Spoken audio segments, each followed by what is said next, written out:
This is not the video I expected to do today, or anytime soon, the next 2 to 3 years. But my goal today was to talk about the Lakers. But I feel like I just lost a family member, bro.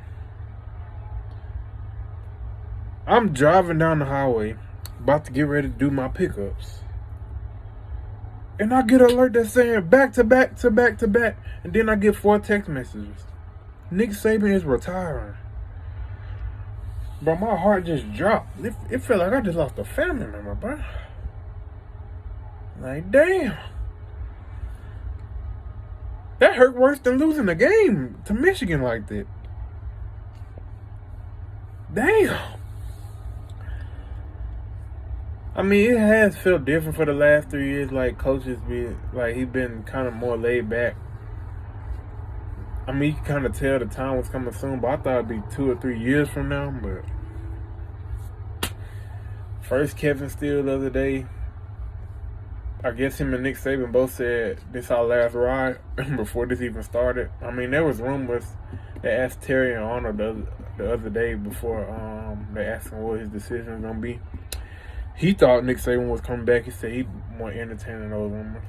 I didn't think it'd happen. I thought it'd be like 2 years from now. Damn, bro. One of the first people that brought me joy to college football, Nick Saban, and of course my boy Reggie Bush, who brought me the most excitement. Nick Saban, bro.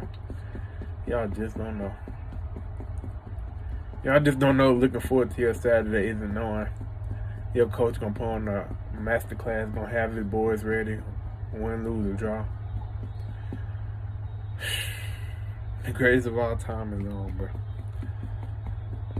I wonder how I'm gonna feel when LeBron retired, because this hurt when Nick Saban retired, and this has hurt my soul. LeBron, I feel like I'm gonna be like 10 times worse. But holy moly, Nick Saban. Oh. Good thing is we have a lot of people coming back, but I want to do a lot of our guys transfer. Now, let's not forget all that. First of all, who we're gonna get the coach? I think the perfect hire. I mean, there's no perfect hire to replace Nick Saban. Let's get that out the way. There's no perfect hire to replace Nick Saban. I don't care how good of a hire we get, but my number one target would be Dan Lannon. He's shown that probably was at Georgia as a DC. He was elite. He was under Nick Saban a while back. I think it was a graduate assistant. He's shown what he can do at Oregon in his first 2 years, especially this year, even though he couldn't get over the hump against Washington. Lost to them twice, but I think Dan Lannon be great for Alabama recruiting-wise and player development-wise, and I also think he's a great coach. But that'll be my number one option. Number two is a funny option, but if this was like 3 years ago, I would say no, because Lane Kiffin also, he's kind of immature. But now I wouldn't be too bad if Lane Kiffin was to be hired by Alabama. I wouldn't be too mad. I'm still scared of him in big games. I feel like he's over-aggressive. But then you can say the same thing about Dan Lannon, as you would have seen against Washington the first time they played. You can say he's over-aggressive. But I like coaches like that. Let's not be too reckless sometimes, like Lane Kiffin. But I think Lane may have got too good of a transfer portal group to lead. But you never know. You never know. Now I know one thing: if I see damn Dabo Swinney we entertain him more than one interview, I promise you I'm gonna be disappointed, bro. I do not want him as my coach. Maybe about 5 or 6 years ago, maybe I'll entertain it, but hell no. Hell no. Dabo Swinney, hell no. And I mean that. No smile or joke or anything. I mean that. No. Dabo, hell no. I think 95% of Alabama fans will agree with me, especially after seeing the last 2 or 3 seasons. And he just blames the fans for losing, but no. Who else? Pete Carroll come back? No, let me stop. Pete Carroll come back to college, but no, that'll be for a few years, even if he did come back to coaching. In college, I don't see that happening. Could we see a big change? Mike Vrabel coming to college? No, I don't see that happening. I'm just trying to think of names off the top of my head. I think we can even entertain the hire. Let me think. There's no real name out there that I can just think, oh, that pop in my head. It would be great for Alabama. Besides Dan Lanning, Lane Kiffin, is a little gap between that. Even though I love Lane, I would love him as an offensive coordinator, but no. Bro, this just hurt my soul. Like, how do we? Like, bro, how? This is the most unexpected thing to happen today. My day was already kind of bad, but bro, this just made it 10 times worse. But I guess we're gonna get back for another video soon, talking about what happens with some of our players, recruiting wise.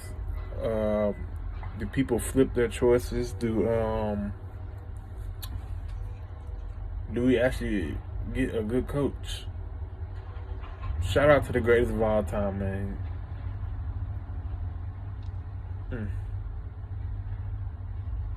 I'm doing this video like he passed away. That's how bad it hurt, bro. Like, damn. Thank you for all the titles. Thank you for always having my team up to par every week. Thank you to your wife, Miss Terry, who's always showing support. Always keeping the team and like it's her second family.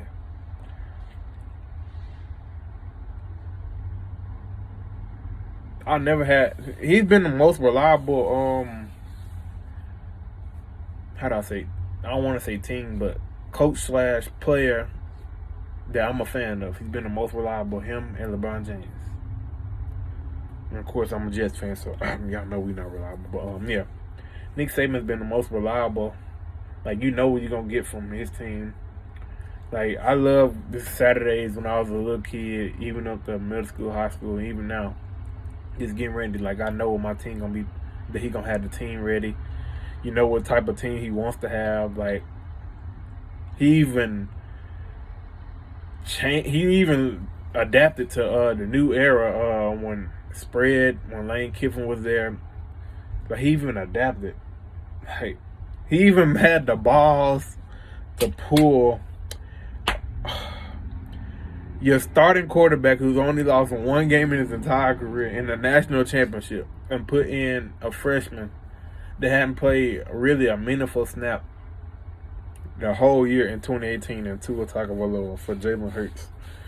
He had the balls to do that in the national championship game, and it worked. Now, after the first job, people are probably like, oh my God, Nick Saban, what are you doing, bro? Then after that, he looked like a genius. And then you got other stuff. I don't even know what I could think of. Maybe he was doing mind games at the beginning of the year when he benched Jalen Miro just to test everybody else out at quarterback, just to say, I got my guy. This is my guy. He's shown me leadership. He's shown me his ability to be a great quarterback. And this is our guy. Y'all better be with him. But I've seen some of his greatest coaching performances at the end of his career. This year, 2021, and even sort of last year, even though we was limited by, the last 2 years, we were limited by Bill O'Brien and Pete Golden. Then the only things I have to say I didn't like from the Saban there, that he didn't get rid of them earlier, but we made it through them. We only lost, let's see, 2 games in both years, for both of them being a liability. Bill O'Brien being stubborn with play calls.